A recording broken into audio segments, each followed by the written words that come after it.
Hi, I'm the founder and director at Happy Dancing Feet.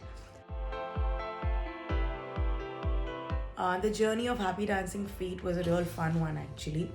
I used to work as a content manager at a digital marketing agency.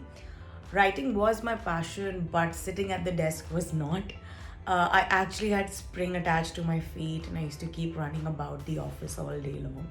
Which is when I realized that I think I'm meant to do something that's more up and about as opposed to sitting in one place. I really enjoyed choreographing and dancing back in college, which is why I thought, why not give it a shot? Just then, as if by some amazing synchronicity, I got the sangeet project of my best friend. Being a wedding designer and choreographer comes with its own set of challenges, but it definitely comes with more perks than challenges.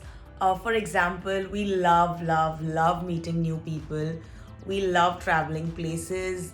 We love making memories for people that will last them a lifetime. Like every time they're gonna look at that video footage of the sangeet, they're gonna be like, oh, that was one hell of a day. And you know what? We've been a major part of that day. So that just feels amazing. Being a woman of leadership in an industry that is predominantly of the male gender is often challenging. Of course, the times are changing, and the wedding industry has been far more receptive than a lot of industries in accepting female entrepreneurs. However, when you're in a room full of men, if your work is great, it kind of forces all sorts of genders to look up to you, acknowledge you, respect you. I would be lying if I said there is no stereotype attached to being a woman entrepreneur in any industry. Forget the wedding industry alone. However, we are one of the luckier industries. We are creative, we are progressive, and certainly more receptive to female entrepreneurs.